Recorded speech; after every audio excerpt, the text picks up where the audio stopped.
Gracias ahí por estar acá. Vamos a comenzar la, la reunión de la palabra. Primero Dios, vamos a continuar con lo de ayer. Y lo haremos para que el Señor nos ayude y nos guíe. Padre, en nombre de Jesús, te damos las gracias por la oportunidad de vida, la oportunidad de gozo, de salvación, de fidelidad y sanidad. Te pedimos que nos ayudes a entrarnos en tu presencia, en tu palabra y tu fidelidad. Guíanos cada día para entrarnos en ti, para poder saborear de las delicias de tu ley, Señor. Gracias te damos por toda la paz, misericordia y alimento. Gracias te damos por toda la fidelidad, el amor y la justicia. Perdona nuestras faltas, arrogancias y maldades y ayúdanos a contemplarte en gloria. Te entregamos este tiempo en Cristo Jesús. Ayúdanos a atender a tu voz, a tu palabra y a tu amistad.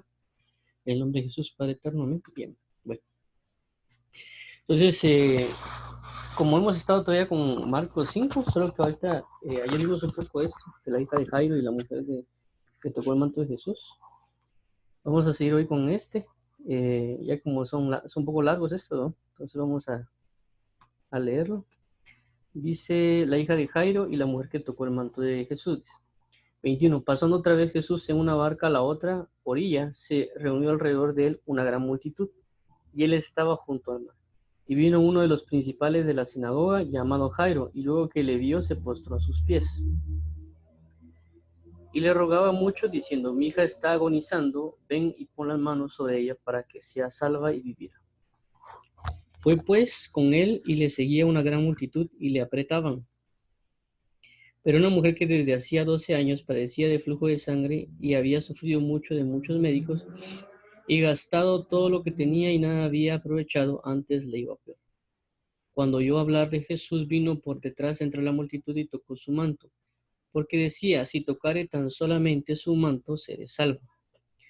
Y enseguida la fuente de su sangre se secó y sintió en el cuerpo que estaba sana de aquel azote. Luego Jesús, conociendo en sí mismo el poder que había salido de él, volviéndose a la multitud, dijo, ¿quién ha tocado mis vestidos? Sus discípulos le dijeron, ves que la multitud te aprieta y dices, ¿quién me ha tocado? Pero él miraba alrededor para ver quién había hecho esto. Entonces la mujer, temiendo y temblando, sabiendo lo que en ella había sido hecho, vino y se postró delante de él y le dijo toda la verdad. Y él le dijo, hija, tu fe te ha hecho salva. Ven en paz y queda sana de tu azote. Mientras él aún hablaba, vinieron de casa del principal de la sinagoga diciendo, tu hija ha muerto, ¿para qué molestas más al maestro? Pero Jesús, luego que oyó lo que se decía, dijo al principal de la sinagoga, no temas, cree solamente. Y no permitió que le siguiese nadie sino Pedro, Jacobo y Juan, hermano de Jacobo. Y vino a casa el principal de la sinagoga y vino el alboroto y vio el alboroto y a los que lloraban y lamentaban mucho. Y entrando él les dijo, ¿por qué alborotáis y lloráis? La niña no está muerta, sino duerme. Y se burlaban de él, mas él echando fuera a todos tomó al padre y a la madre de la niña y a los que estaban con él y entró donde estaba la niña. Y tomando la mano de la niña le dijo, Talita Kumi, que traducido es, niña, a ti te digo, levántate. Y luego la niña se levantó y andaba, pues tenía 12 años, y se espantaron grandemente. Pero él les mandó mucho que nadie lo supiese y dijo que se le diese de comer. Si alguien tiene dudas, preguntas, consultas,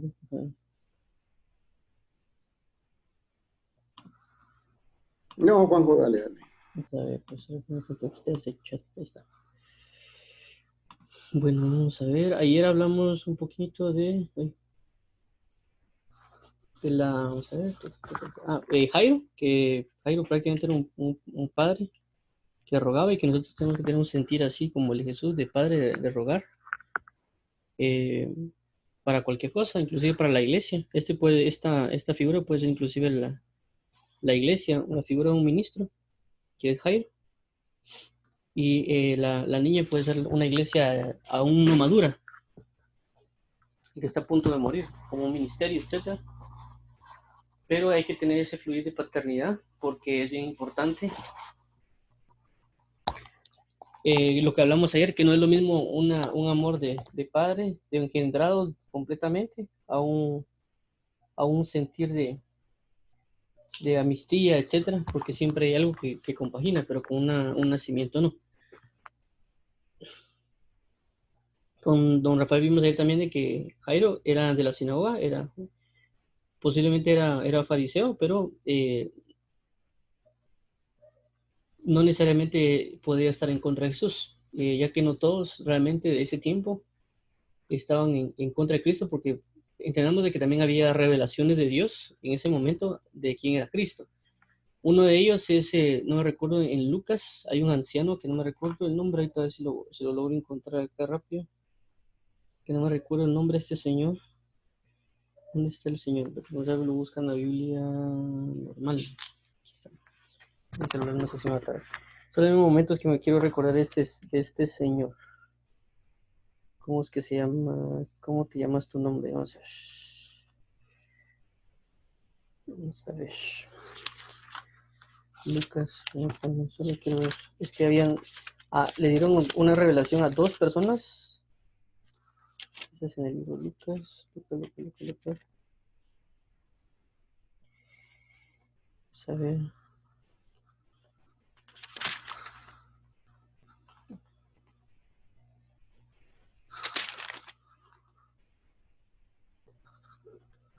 Simeón. Aquí está en Lucas. En ese tiempo, como ya hemos un poquito hablado de eso, que había varios grupos religiosos, por así se habían fariseos, saduceos, esenios, celotes y herodianos. Y cada quien pues tenía su postura bíblica, si lo queremos traducir a este tiempo, así como todos hoy, todos dicen que están en la verdadera doctrina, en la sana doctrina. Porque nadie va a decir que anda en una falsa doctrina, eso sí lo. Pero casi todos dicen que están en una sana doctrina. En el tiempo antiguo también era lo mismo. Todos decían, nosotros estamos en la sana doctrina. El fariseo, el saduceo, etcétera. Pero siempre había personas a las cuales Dios revelaba las cosas. Una de ellas fue a Juan el Bautista, que prácticamente el hijo sobre quien veas que reposa el Espíritu Santo, él es.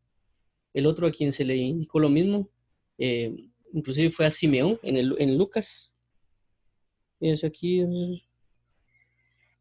Y también a una señora, pero antes del nacimiento. También está a cómo se llama María y a otras personas que tal vez en ese momento que tal vez no está escrito, pero se les pudo dar una revelación. Entonces de alguna manera ya conocían a Cristo. Y pues Dios de alguna manera pudo haber revelado a ciertos, como dice aquí, principales de las sinagogas acerca de quién era Jesús, y no todos iban a estar realmente en contra de Cristo. Pero tomando en cuenta también como lo que hemos hablado de que el enfoque a veces del fariseo, y que es una de las cosas que nosotros tenemos que aprender porque eso mismo dijo Jesús, ¿verdad? Jesús, o sea, toda la gente, muchas personas a veces lo que hacemos es eh, tener siempre como que a punta de lanza en nuestros labios decir, él es fariseo, puro fariseo, puro fariseo, puro. Y es algo que cualquier cosita que uno falle, la gente le dice a uno fariseo. Si uno es muy rígido en la palabra, no es que uno es fariseo, que uno es muy no sé qué, que uno es no sé qué. Y hay algo que entender bien, que Jesús por lo menos dijo varias cosas acerca de los fariseos. Una de ellas fue de que hiciéramos todo lo que ellos decían, porque ellos se sentaban en la cátedra de Moisés, pero no hagamos como ellos hacían. También la Biblia dice que si nuestra justicia no es mayor que los escribas y fariseos, no entraremos en el reino de los cielos. Otra de las características que tenemos que aprender los fariseos es de que ellos no se dejaban llevar por las señales y prodigios. Ellos se dejaban llevar por lo que estaba escrito. Esas son cosas que tenemos que aprender de ellos. Ya, y un ejemplo de eso es Pablo. Pablo realmente era fariseo de fariseos, dice la Biblia, que él sobrepasaba a sus contemporáneos. Y una de las razones por las cuales él sobrepasaba a sus contemporáneos es porque se adentraba más en la palabra, como lo dice el Salmo 19. El Salmo 119, perdón, habla de eso, habla de cómo como que es alcanzar ser más que otros en el sentido de sabiduría y entendimiento a causa de la misma palabra. Ahí en Salmo 119 lo explica. Entonces, en este caso, tenemos que aprender también de los fariseos. No solo verlos así como que son la escoria de la Biblia, etcétera, sino que como bien, bien decíamos, tenemos que tomar muy, muy, muy en cuenta ciertas características que ellos tenían, porque la Biblia dice que era la secta más rígida Es, por ejemplo, ahora si alguien viene y se la pasa orando y leyendo o algo así, de repente dice, ay, usted es evangélico, ¿entiende? O si alguien de repente miran que va tocando de casa a casa, ah, él es testigo. Miran a alguien que anda con algo de blanco, con una su corbata, ah, él es mormón. Hay algo que les distingue, o ¿cómo se llama? Y pasa, pues, ¿me entiendes? Solo por el simple hecho, por ejemplo, que alguien uno lea en la calle o algo así, le pregunta, oye, ¿usted es evangélico? ¿Por qué? Porque en teoría ¿cómo le llamamos así? Como lo que más manifiesta a veces, por ejemplo, en Latinoamérica, también en otros países, es eso, ah, él es evangélico. ¿Por qué? Porque lee la Biblia. No, no es tanto por decir, ah, él va a tal iglesia, sino automáticamente por lo que uno hace, lo cimienta. Esto cambia, por supuesto, en los Estados Unidos, porque creo que en Estados Unidos hay mucha iglesia bautista también. Entonces allá cambia la situación. Incluso hay mucha iglesia bautista alrededor del mundo por la misma práctica que ellos tienen del estar en la palabra y algunas otras cosas. A lo que voy es de que Dios siempre va a dar una revelación. Nosotros tenemos que tener mucho cuidado de las cosas y no dejarnos llevar por las señales o prodigios que alguien puede hacer necesariamente, ¿no? Sino más que todo por la palabra. Como digo, el fariseo luchaba prácticamente con Cristo porque no había cabida en la palabra que ellos tenían con la palabra con la forma de vida que Jesús tenía. ¿Me entienden por qué? Porque ellos trataban por medio de la palabra hacer que ver si Jesús era o no el Cristo. Pero por consecuencia, como inclusive en este tiempo pasa, de que las personas nos encerramos en la Biblia, pero a nuestro modo y a nuestra manera.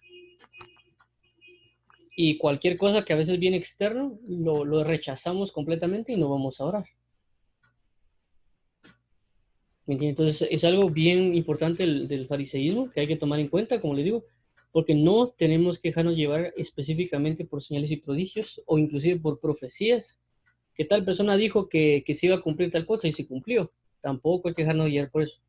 La pregunta es, ¿qué está escrito y hacia dónde nos quieren llevar según la palabra? Ya, y en ese caso, todo esto va a Jairo.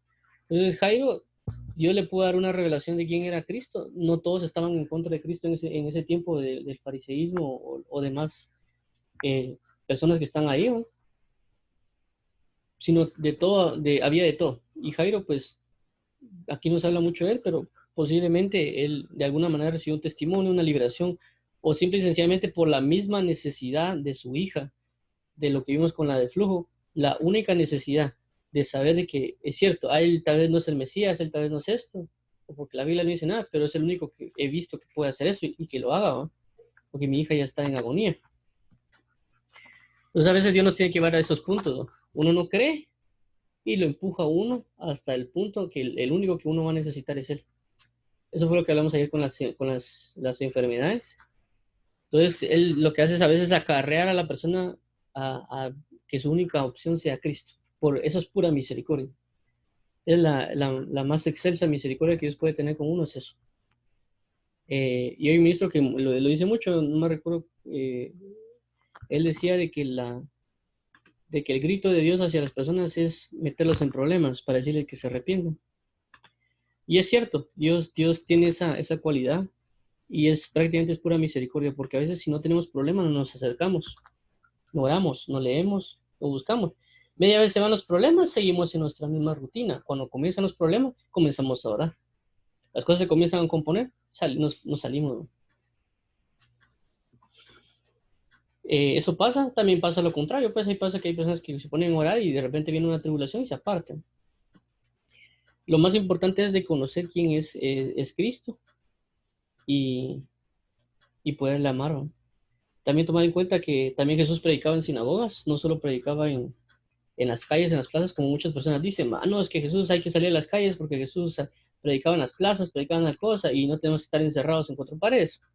Esas son cosas que las personas dicen actualmente, ¿no? Y no entendemos que tenemos que hacer las dos, pues. Entonces unos alegan, porque eso pasa mucho, las personas tratan de ir contra la corriente, pero no comprenden que no es solo ir contra la corriente, es saber tener la sabiduría necesaria, porque no solo tengo que ir yo a los de afuera, es decir, a los que están en las calles, sino también tengo que ir yo a los que están adentro. ¿Por qué? Porque la Biblia dice que la salvación es primeramente para los judíos y luego para los gentiles. O para el griego, que dice después, creo que lo habla el libro de Romanos. La salvación primeramente para el judío. ¿Qué significa? Nosotros prácticamente si estamos en el pueblo de Dios, somos una tierra santa, porque nos adquirió un precio de sangre.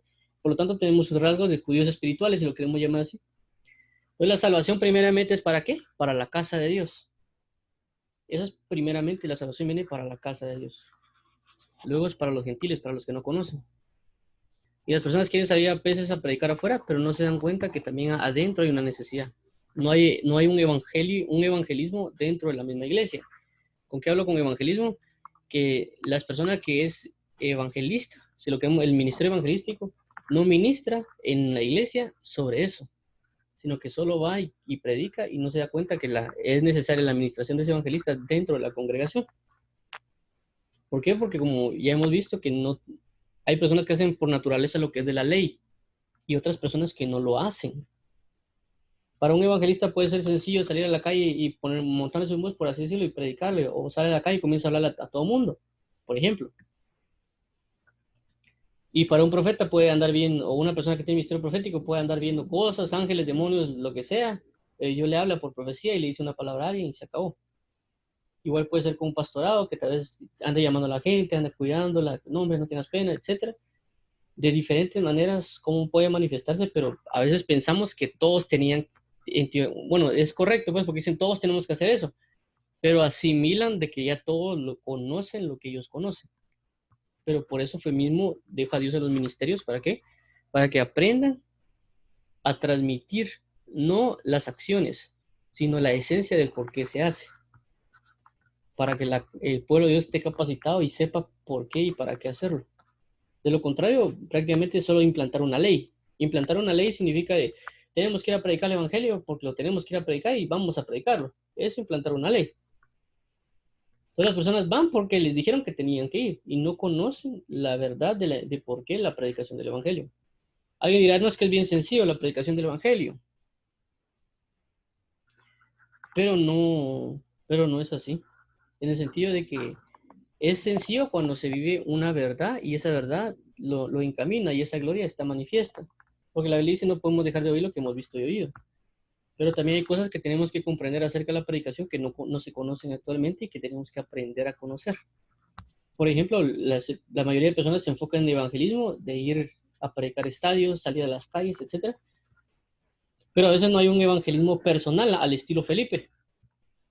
¿Me entienden? Y eso es bien diferente porque para ese tipo de evangelismo hay que estar bien orado. Es bien diferente salir a la calle y predicar, por así decirlo, a toparse con alguien en un tiempo espiritual específico para traer una palabra. Eso es bien diferente. No es lo mismo decir, voy a poner una mi campaña, voy a poner ahí en la calle, busquemos a la gente, a prácticamente estar orando y que el Señor le diga a uno, mira, necesito que vayas a tal lugar y que le hables a tal persona. O necesito que te quedes aquí parado. Uno está tal vez en el centro comercial y le dice, mira, quédate aquí parado. Y uno está ahí parado y va a esperar, va a esperar, va a esperar. Y de repente viene a hablarle a tal persona. Y va ahí uno, ¿qué tal, cómo está? No sé qué. No es lo mismo, no es lo mismo, no es el mismo tipo de evangelismo que el evangelismo global.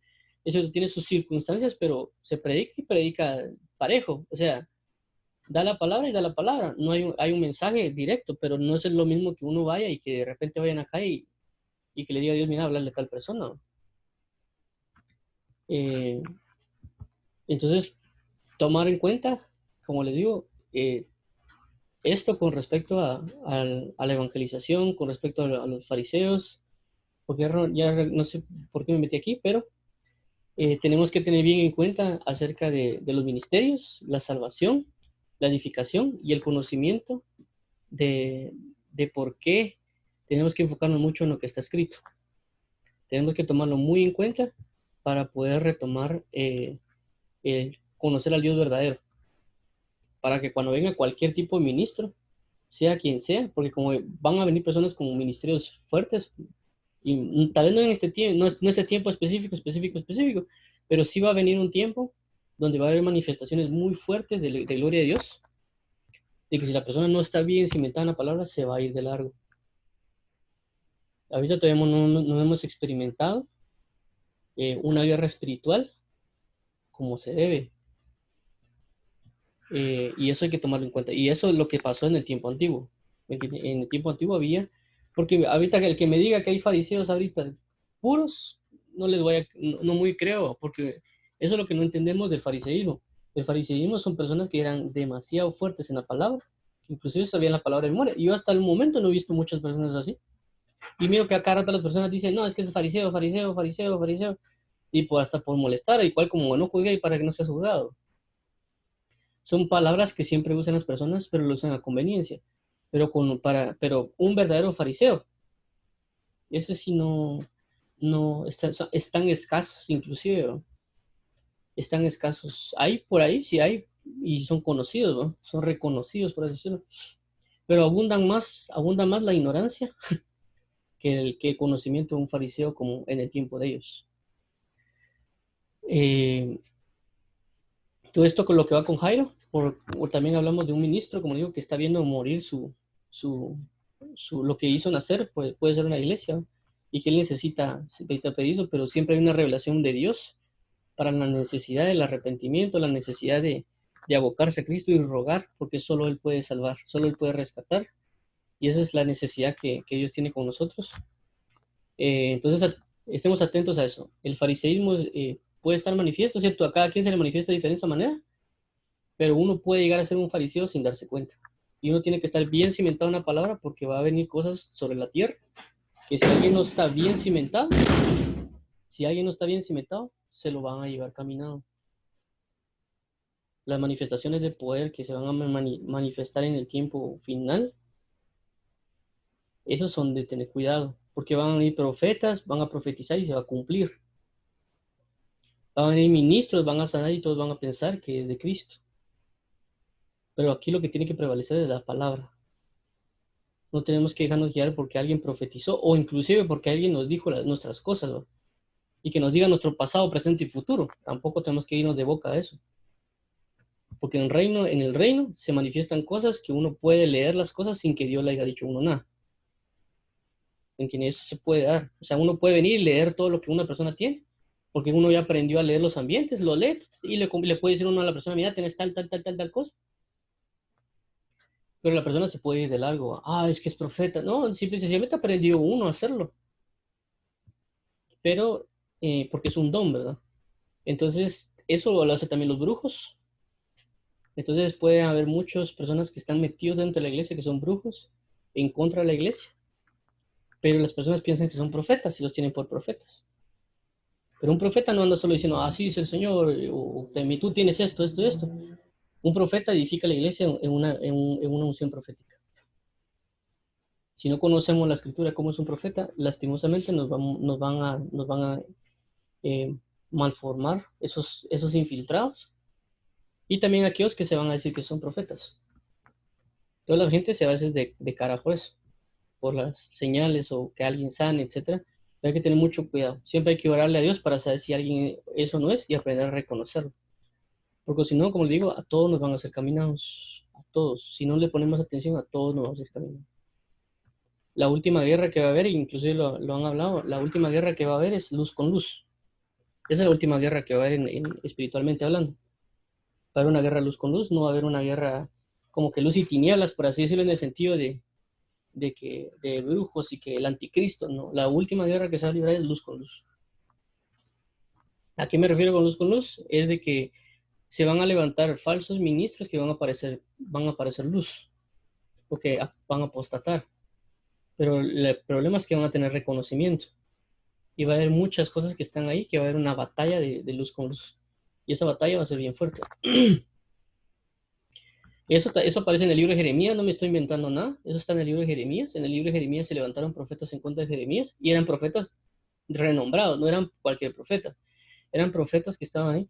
Y la persona que no resista eso, también se va a morir si es profeta genuino. Eso también habla habían dos profetas en el tiempo de Jeremías que estaban profetizando lo mismo que Jeremías, solo que ese fue a Egipto. Y en Egipto lo mataron. Pero él estaba profetizando lo mismo que Jeremías. Y habían otros profetas que estaban, porque entendamos que el tiempo Josías era un tiempo de avivamiento. Después de que termina el tiempo Josías, el tiempo del avivamiento, entran en el tiempo la caída, del avivamiento, de la apostasía. Entonces Jeremías muestra el último tiempo. Y el último tiempo manifiesta una guerra profética, profetas contra profetas.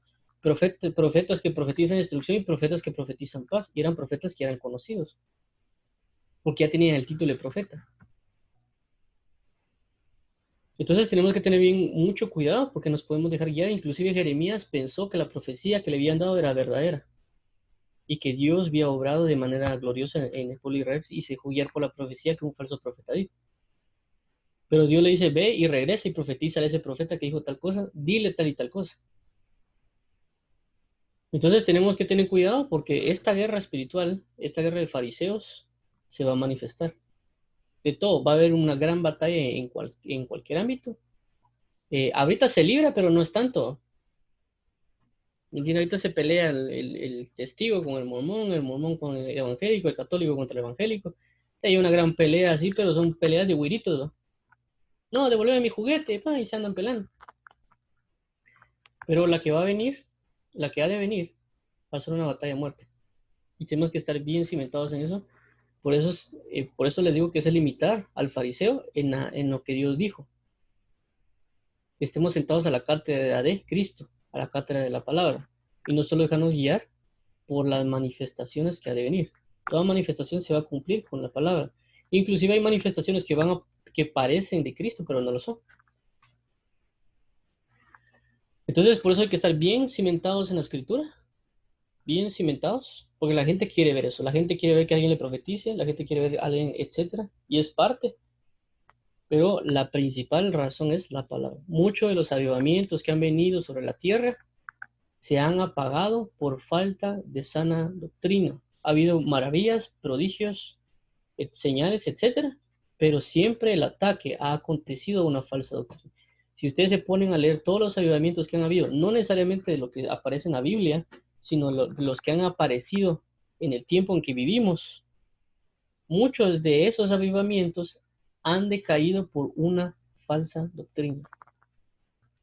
Pero no hay un establecimiento de la palabra, porque no hay no hay una simiente. Está mucho enfocado en el poder y está bien, pero no hay un equilibrio con la palabra. Siempre hay infiltrados que meten falsa doctrina y ahí es donde se despelota todo, porque no tienen el control de lo que está ocurriendo en el avivamiento. Por eso hay avivamientos que han perdurado porque hay manifestación de la palabra. Por ejemplo, que ha habido aquí en Guatemala, que ha venido por medio del hermano Otto o el hermano Norman, muchos ha sido por mucha de la simiente de la palabra. Y la misma palabra fruto, ¿por qué? Porque lo habla el Hechos capítulo 6 que dice, y creció la palabra y se multiplicó el número de los discípulos. Pero hay muchos avivamientos que han venido y que han traído poder, sí, pero se han desviado. Entonces, tenemos que tomar muy, muy en cuenta eso. Va a venir cosas, sí, va a venir gloria, exacto, pero primeramente tenemos que enfocarnos en la palabra. Hay muchas cosas que se van a experimentar en el último tiempo, que si no las controlamos, en el sentido de, como dice la Biblia, el espíritu del profeta está sujeto al profeta.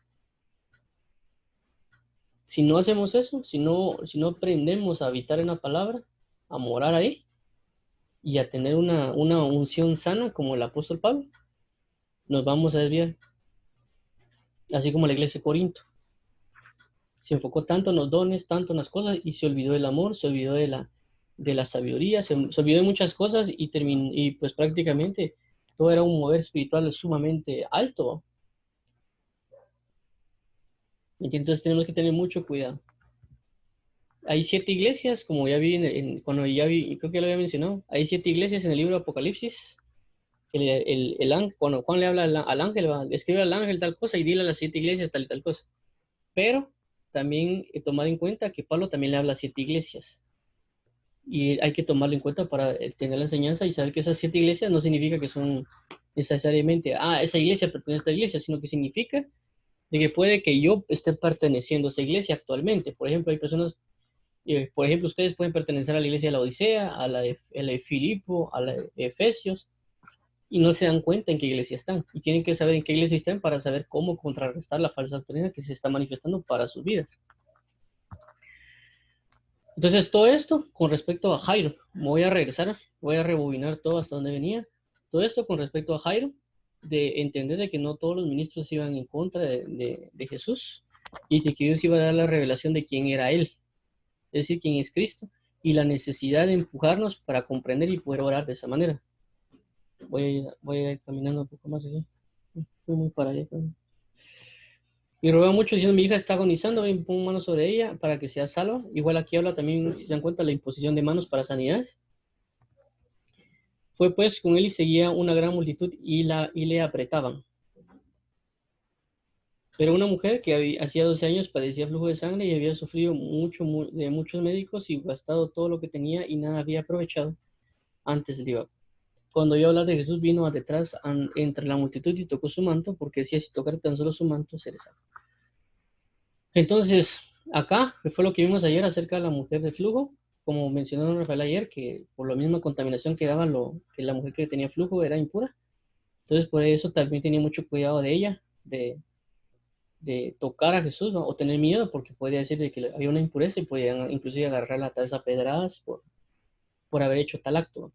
Pero la fe impresionante ¿cómo se llama?, de la mujer, de no solo decir, ok, le voy a hablar, como que entrar en contacto con Dios, Señor, te voy a hablar, sino que el hecho de saber de que si tan solo toca, llega a tocar, ella toca, no que a ella la toquen, sino que ella llega a tocar el borde de su manto y va a ser sana. Entonces, eso también nos deja de ver de que si nosotros oramos con una fe de saber de que si tan solo uno dice algo o tan solo uno llega a tocar algo de la gloria de Dios, va a traer transformación a su vida, se va a dar. Pero también tiene que haber de nosotros esa pauta. Como me dijo una vez una persona que me topé, que me habló prácticamente unas cosas y me decía, mira, ¿qué tanta debilidad tenía esta mujer? ¿Qué tan débil estaba ella que aún así se logró meter entre toda la multitud? Porque ella era una enfermedad de años y un desgaste de sangre prácticamente era una gran debilidad. ¿Cómo pudo hacer ella para meterse entre toda la multitud si era tan débil por la enfermedad que tenía?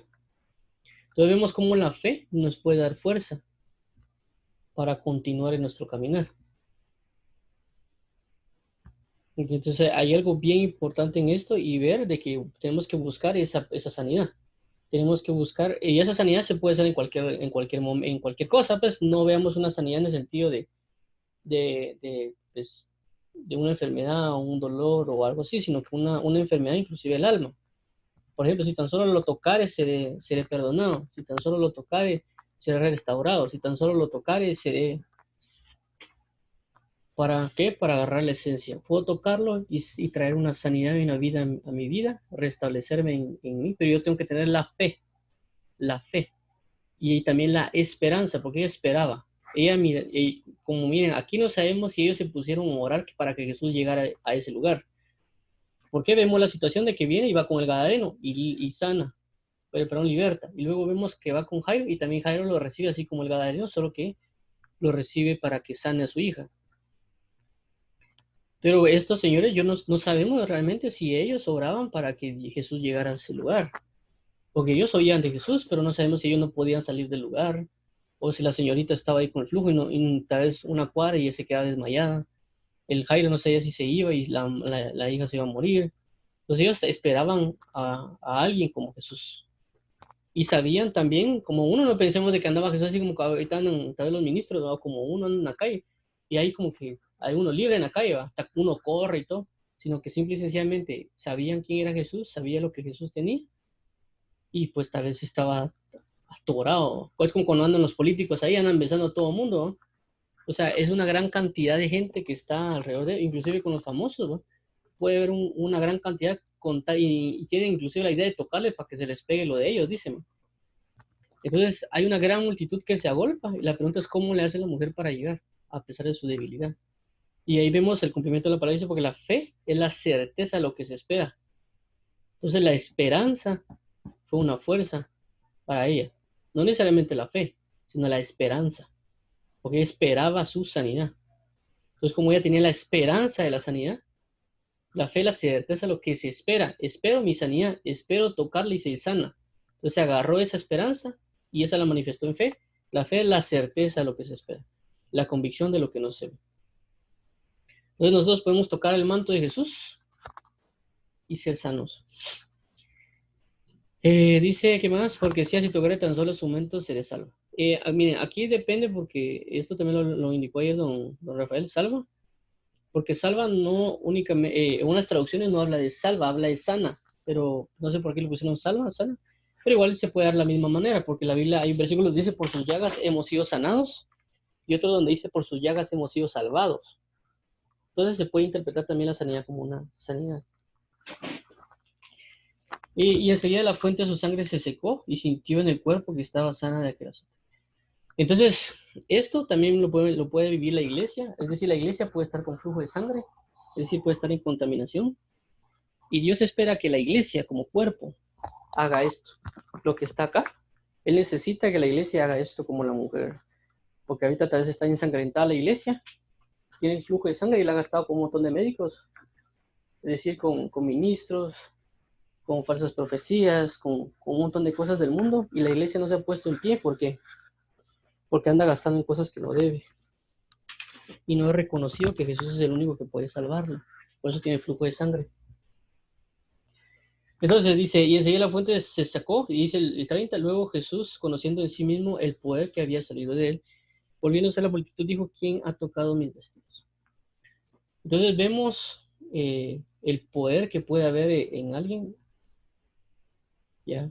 Y también la manifestación espiritual, porque dice que salió, y Jesús conociendo en sí mismo el poder que había salido de él. Y eso también nos puede pasar a nosotros. Y esto, como digo, eso es espiritual. Esto que está viviendo Jesús es espiritual. O sea, ¿por qué? Porque salió de él, fue tomado, ella lo tomó. ¿Me entiendes? Es como, qué sé yo, lo voy a poner de esta manera, no sé cómo dibujarlo, pero es como que tuviera un mipachón de agua y de repente me lo agarran y me lo quitan. O sea, yo lo tengo en la mano y yo sé que lo tengo. Y de repente me lo están quitando. Y yo percibo que me lo quitaron, pero digo, ¿quién es? Me lo quitó. Entonces, esto es en el ámbito espiritual. Aquí nos damos cuenta cómo el espíritu funciona, cómo el espíritu se puede mover, que hay percepciones, ¿ya? Y uno puede percibir lo que está pasando espiritualmente. Porque Jesús sabía que salió algo de él, salió un poder de mí. Entonces Jesús tenía ese entender de lo que puede acontecer espiritualmente. Y nosotros tenemos que aprender también cuando algo se está moviendo y cuando algo está ejerciendo algo en nosotros. ¿Me entiende? Y eso hay que tomarlo bien en cuenta para que nosotros podamos saber qué hacer y cómo hacerlo. Se lo voy a poner así, y tal vez no es tanto en espíritu, pero también es un poco en el alma. No sé si ustedes han visto a veces que ustedes van en la calle y de repente una persona va delante de ustedes y uno se va acercando y de repente voltea a ver. No sé si se han dado cuenta de eso. ¿Y eso por qué es? Porque la persona percibió algo espiritual o algo en el alma y le hizo voltear. Entonces ahí se pueden dar cuenta qué tanta impresión espiritual puede haber en alguien. Porque eso es dependiendo de la distancia. Hay personas que voltean cuando están tan cerca y otras personas que voltean más lejos. Entonces ellos lo que hacen es percibir algo. No lo saben, pero lo perciben. Pero como no saben, voltean a ver. Ya. Esas son percepciones, igual como en el caso de Jesús, son percepciones. Porque está pasando algo espiritual, pero no conocemos. Entonces hay muchas cosas que nosotros a veces vivimos espirituales, pero no sabemos que estamos viviéndolo. Pensamos que es algo, ¿no? Es como que de repente dice que el sexto sentido de la mamá, que dicen por ahí, ¿va? De que, no, es que yo siento que le está pasando algo malo a mi hijo. Y lo llaman, ahí vos, mi hijo, ¿qué tenés? Realmente no es un sexto sentido, es una percepción espiritual. Lo que pasa es que como hay una conexión tan fuerte el hijo y la mamá, entonces se percibe la conexión. Entonces por eso la mamá logra percibir ciertas cosas. Pero es por la conexión. Hay muchas cosas que nos pasan, ¿me entienden? Que están ahí, que uno tiene que aprender a conocer las reacciones de por qué vienen. Entonces uno puede, y es como digo, es un aprendizaje porque es algo que no se sabe. La Biblia dice eso, dejar de hacer lo malo, aprender a hacer lo bueno. Entonces cuando ya uno está en Cristo, las percepciones cambian. ¿Por qué cambian? Porque ya el Espíritu está vivo. Y me entiendes, no es lo mismo alguien que esté muerto que esté vivo. Como le decía a alguien, mira, mira un muerto y meterle una gran patada al muerto, ¿qué va a hacer? No va a hacer nada. Gritarle al muerto no va a oír. Pero ¿qué pasa si alguien inclusive está dormido, pero está vivo y le grito? Posiblemente se despierta y yo le meto una patada al otro que esté dormido, se va a despertar. Ya no digamos a alguien que tal vez está acostado y yo lo agarro una patada. Primero me dice, vos, ¿por qué me pegas una patada? ¿Estás loco? ¿O por qué me gritas si yo te estoy oyendo? Entonces cambian cuando alguien está en Cristo, cuando alguien no está en Cristo, y también dependiendo el nivel de consagración que alguien tenga, así mismo van a ser las percepciones que va a tener. En este caso, Jesús salió poder de él. ¿Me entiendes? Va de una vía. También puede haber una doble vía. Una doble vía significa que la otra persona le puede transmitir algo a uno. Por eso vemos acá que le dice aquí, dice, ven y pon las manos sobre ella para que sea salvo. También el apóstol Pablo dice, y aviva el fuego de donde Dios que te fue impuesto por mis manos, por la imposición de mis manos. También vemos en Hechos 19 donde Pablo pone las manos y reciben el Espíritu Santo. Pues hay una manifestación de lo que hay en uno, pero el Espíritu se manifiesta. Por eso hay que tener cuidado si alguien nos impone manos. La Biblia también dice a Timoteo, le dice, eh, no impongas las manos con ligereza. Es decir, que no lo hagas acá, no lo andes haciendo porque hay que poner la mano. No sé si ustedes han visto de que en las iglesias acá rato le andan poniendo la mano en la cabeza a alguien, ¿no? Entonces hay que tener cuidado con eso. No imponga las manos con ligereza. Inclusive también de ver que alguien no nos ponga manos a nosotros. ¿Me entiendes? Si alguien, uno puede percibir que alguien nos va a poner unas manos, si es de Dios o no, decirle, mire, no la ponga. Porque la Biblia dice, no imponga la mano con ligereza, no sea que tú participes de sus pecados. Entonces hay que tener cuidado, como le digo, ¿por qué? Porque es una manifestación espiritual. Ya somos entes espirituales, porque la Biblia dice que nos purifica en espiritual mi cuerpo, y a consecuencia de eso, si alguien pone manos, nos puede contaminar. Por supuesto, no hay que andar así como que nadie me toque, va. Pero hay que tener mucho cuidado, porque ya uno percibe, inclusive a veces lo pueden sacar a uno de la gloria. Uno puede estar orando, puede estar cualquier, y de repente alguien viene y lo toca a uno, le toca la espalda. A mí me ha pasado, me tocan la espalda y de repente siento algo así medio raro y vos quién es, va, te quítate, va, no me toques, porque son percepciones que pueden, porque el enemigo sabe, pues, o sea, entonces uno tiene que tener mucho cuidado. Como digo, no andar como que arisco, va, de, no toco a nadie, no, sino que simple y sencillamente tener cuidado, porque puede ser que algo sea del enemigo. Inclusive también puede ser de Dios. Por ejemplo, yo estaba a veces hablando con gente y tengo un amigo en la par y de repente mi amigo me toca y me dice, mira, ya después de salirme de la conversación me dice, tranquilo, me dice, mira, yo no le digo nada porque yo lo conozco, pero yo a cierto punto confío en él. Me dijo, mira, discúlpame, pero el Señor me dijo que te pusiera la mano. ¿Por qué? No sé. Me dijo, pero me lo dijo, está bien, va. Bueno, yo ya confío en él hasta cierto punto, entonces no tengo problemas, pues. Pero también he recibido que me han sacado la presencia de Dios solo con el hecho de que me toquen. Y también pasa con otras personas. Yo he visto personas que dicen que están orando en lenguas y de repente llegan personas a tocarlos y decirle, mire, cállese. Y solo con tocarlos se desprendieron, porque la otra persona no cree.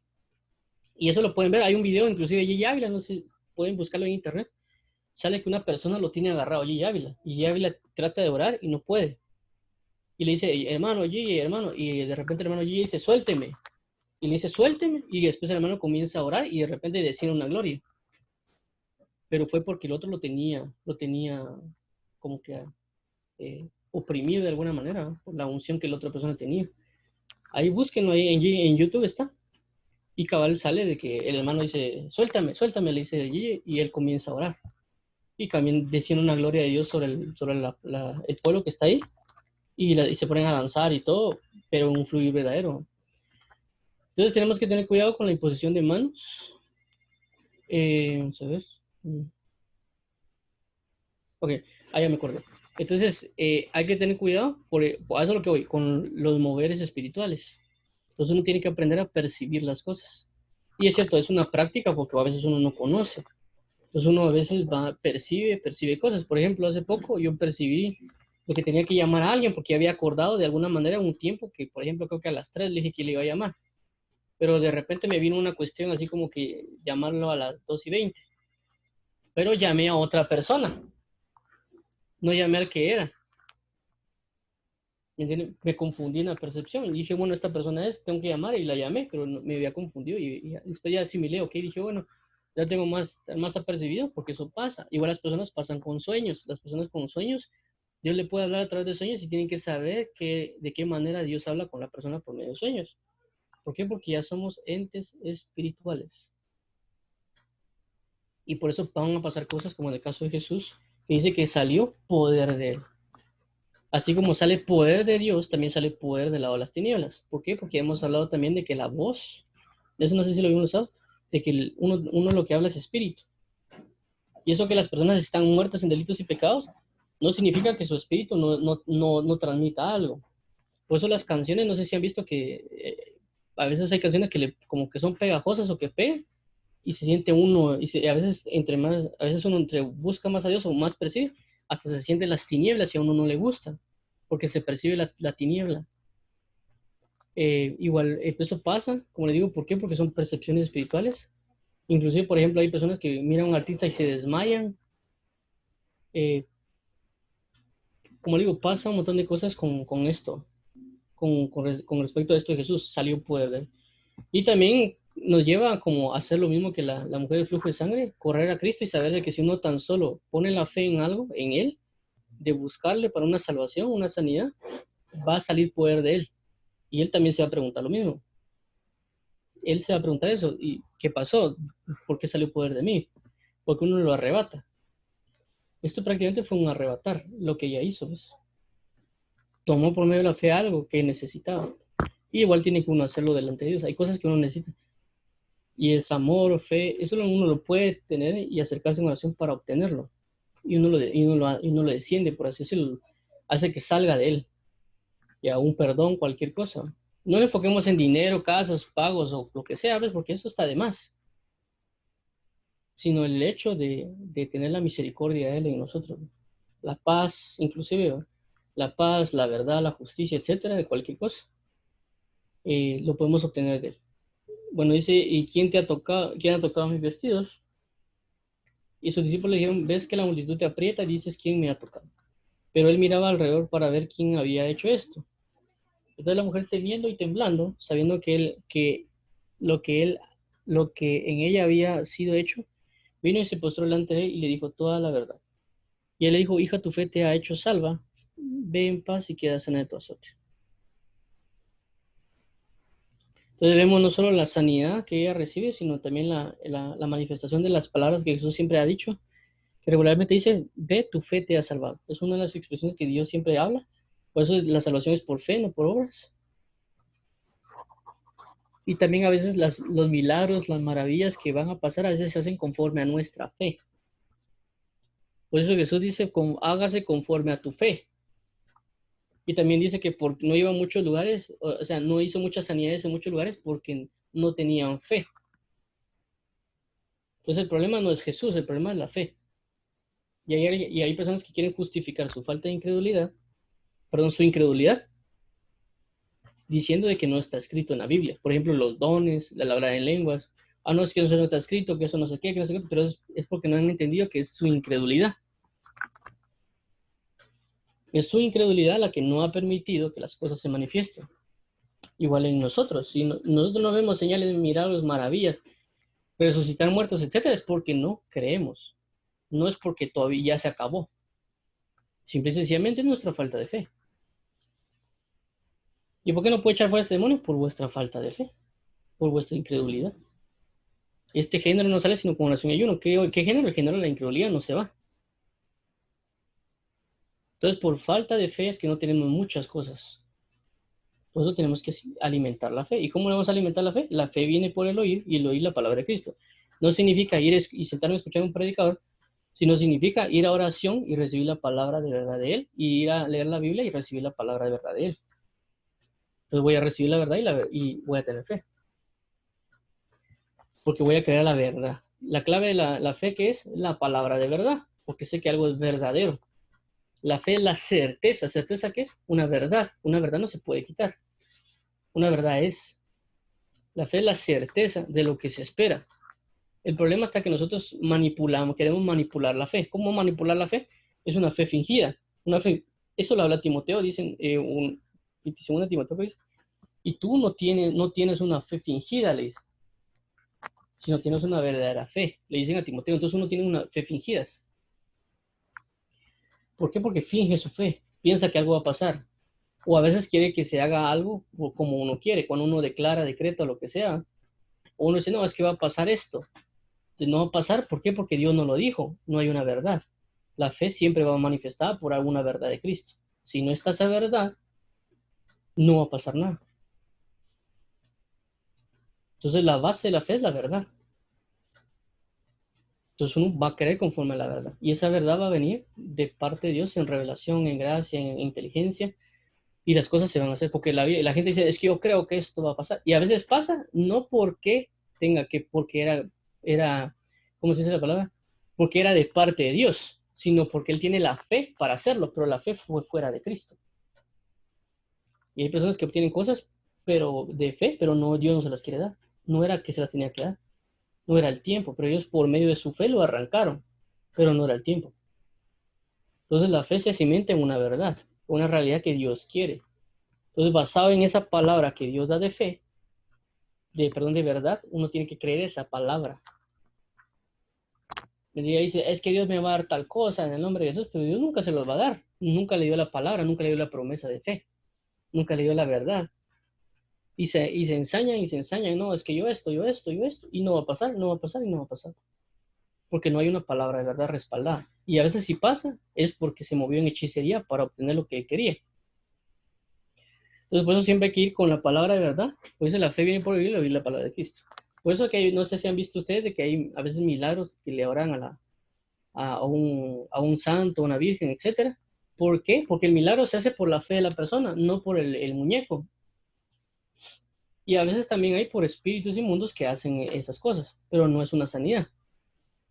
Pero a veces es por la misma fe de ellos, no por la fe de Dios, porque la fe de Dios trae una restauración en toda y una salvación y un montón de cosas trae la fe de Dios. Entonces tenemos que tener mucho cuidado con lo que queremos mover nosotros y la fe que tenerla es en Cristo.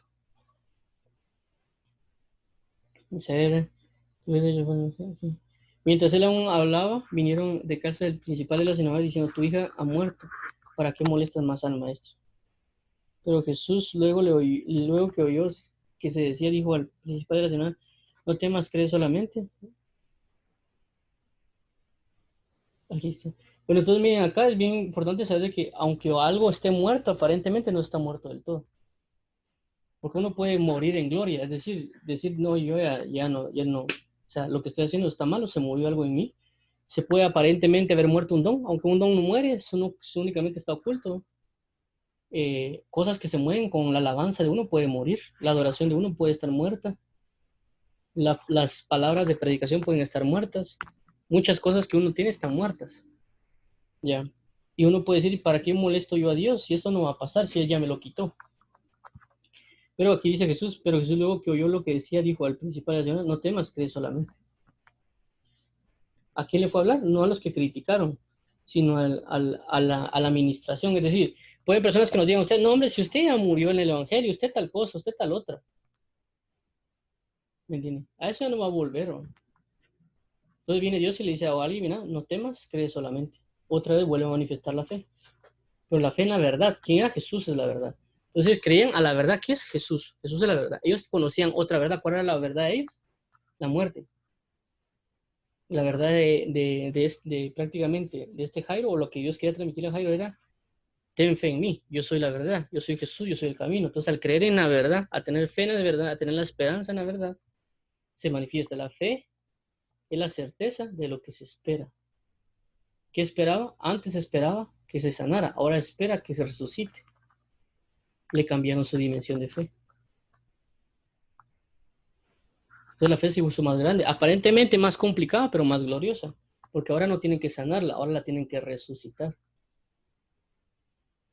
Y dice, no temas, cree solamente. Ahí está. Y bueno, ¿y por qué alborotáis y lloráis? La niña no está muerta, sino duerme. Esta es otra cosa que Jesús habla de la muerte. O sea, hay personas que no mueren, sino que duermen. Por eso dice la Biblia que eh, creo que le dice a algunos de que no van a morir, sino que hasta que venga el Hijo del Hombre. Pero es por esto, porque ellos no mueren, sino que ellos duermen. Y se burlaba de él, más él echaba fuera a todos, tomó al padre, a la madre, a la niña y a los que estaban con él y entró que estaban en la niña. Y tomando la mano a la niña le dijo Talita Kumi, que traducido es niña, y te digo levántate. Y luego la niña se levantó y andaba, pues tenía 12 años y espantaron grandemente. Pero le mandó mucho que nadie lo supiese y dijo que se le diese de comer. Entonces vemos cómo Dios hace cosas en oculto. Es decir, de que no es para todos la manifestación de la gloria, porque no todos creen. Como los demás se burlaban, a los burladores fuera, ¿va? Para que no les dio la oportunidad de ver la gloria de esa manifestación, por lo que pudo haber acontecido en ese momento acerca de la niña. Entonces uno ¿cómo se llama? Para ver la gloria de Dios no tiene que andarse burlando de las cosas, sino que tiene que creer. ¿Me entiendes? Y un espíritu de burla no nos va a dejar creer. Esos son, miren, esos espíritus bien feos. El espíritu escarnecedor es burla. Y son de los pecados como que aparentemente silenciosos, ¿no? Pero es bien importante que ya no tengamos esas burlas, ese espíritu de burla, y también de creerle a Dios, creerle que Él puede resucitar muertos. ¿Me entiende? Creer prácticamente eso. Y la resurrección de muertos, como yo a veces hablo de la resurrección de muertos, la gente me dice, no, pero estamos hablando de una resurrección espiritual. Aquí es resurrección de muertos, al pie. Nada que el alma, no que el espíritu. Cuerpo, cuerpo, cuerpo, total. Nada que parcial. Porque la Biblia dice que los muertos en Cristo resucitarán primero. Entonces uno tiene que creer la resurrección de muertos. Y es cierto, a veces no se va a dar hasta que nos seamos enviados a resucitar muertos. Si no nos envían, no va a pasar. Entonces tenemos que creer que Dios es un Dios de resurrección. Por eso también le dijo a María, yo soy la resurrección, le dijo a María. O a Marta, creo que fue. Yo soy la resurrección. Entonces uno tiene que creer en Jesús, que Él es la resurrección. Y cada vez que entremos a Él, lo que nos va a resucitar. Todo lo muerto que esté en nosotros, presencia, palabra, profecía, cualquier don, etcétera, cualquier cosa, el matrimonio, inclusive la cuestión entre padre e hijos, etcétera. Media vez está en Cristo, va a haber una resurrección. Lo único que tenemos que hacer es creer. Señor, pero es que ya está muerta mi relación con mis hijos. Señor, pero ya está muerta mi relación con mi esposa. Señor, pero ya está muerta mi relación en mi ministerio. Señor, pero ya está muerta mi relación en mi trabajo. Etcétera, etcétera, etcétera. No temas, cree solamente, porque Él es la resurrección. Entonces, si alguien tiene preguntas o dudas, lo dejamos aquí.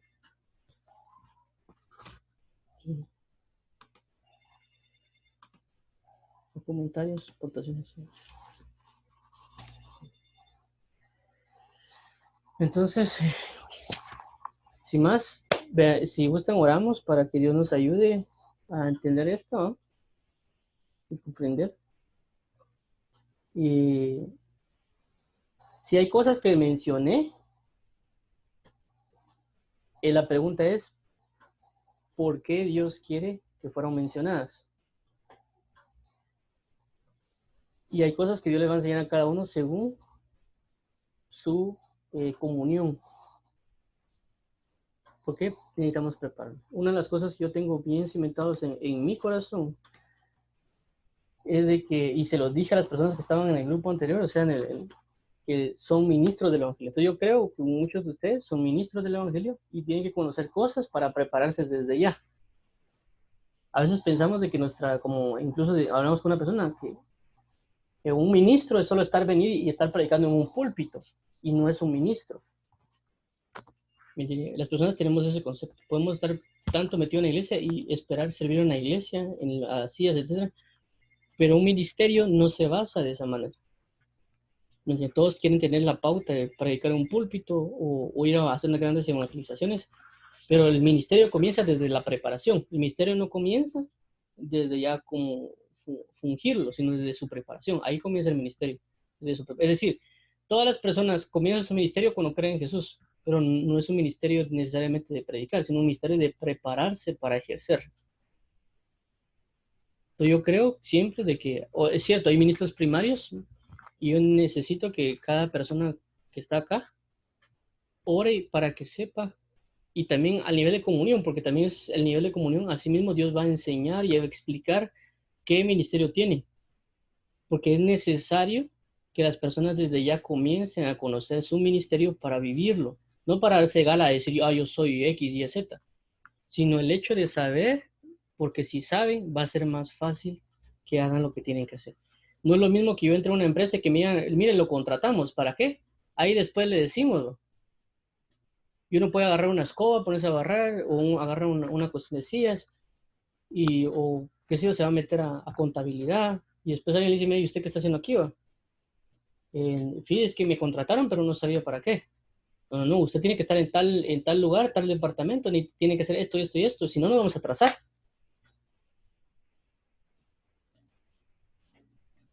Entonces pasa lo mismo en el Evangelio. Andamos dando vueltas, divagando, pero si conocemos para qué fuimos enviados, y como digo, para eso necesitamos comunión, no necesariamente ir a preguntar a Dios, Señor, ¿qué soy?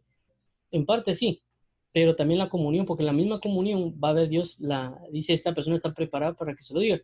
Porque hay personas que se le han dicho que son ministros y se hinchan como que fueran pelotas, ¿no? Entonces, tienen que conocerlo porque es necesario para este tiempo, para el tiempo, este final que viene. Porque hay una generación que necesita, se lo voy a poner así, necesita de ustedes. Hay una generación que viene atrás que necesita de ustedes. No tanto como digo los que estamos ahorita. O sea, la bronca no es con los que estamos ahorita, no es con las personas que están allá afuera. Ese no es el problema. El problema es la generación que ha de venir.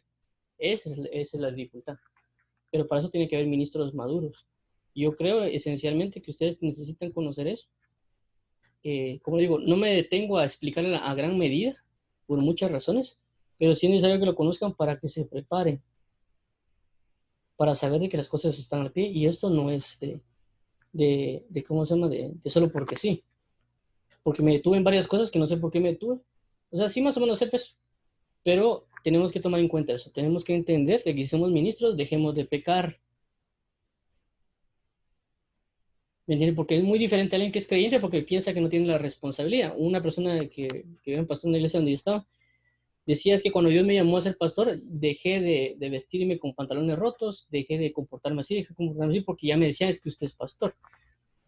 Pero es una mala explicación, o sea, es una mala enseñanza que a veces uno toma, porque dice, ah, es que yo ya soy pastor, tengo que comportarme así. Es que yo soy tal cosa, yo tengo que comportarme así. No, desde ya.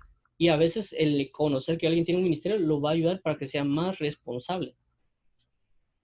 Porque no tenemos que seguir jugando con el pecado, no tenemos que seguir jugando con las cosas, con medio leer la Biblia, saber que nos fuimos llamados para algo.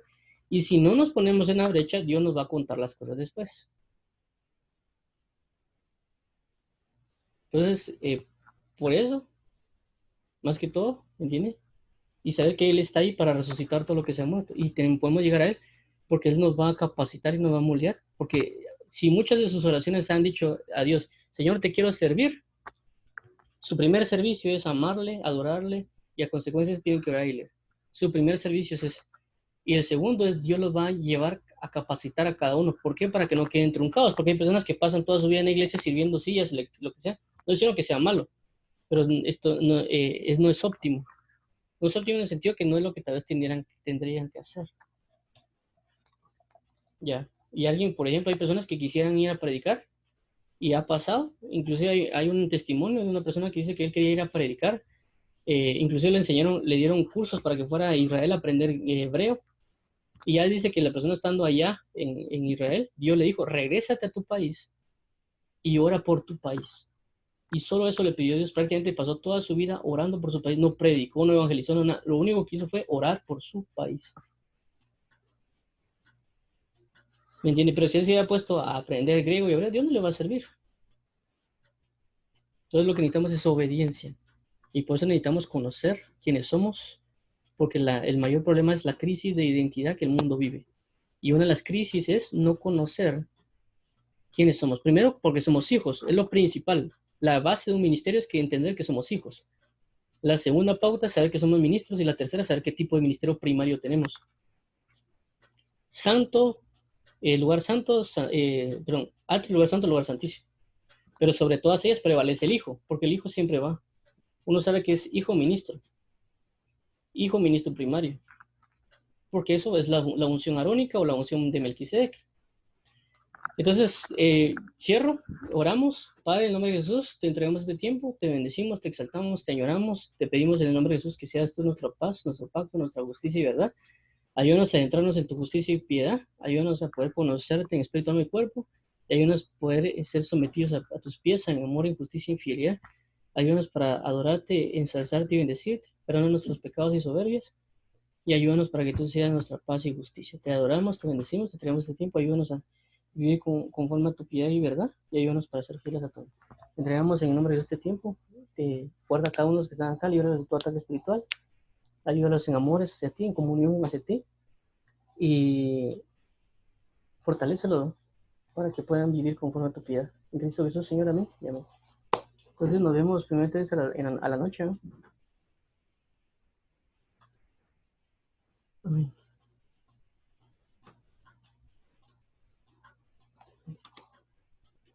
Dios, Andrea.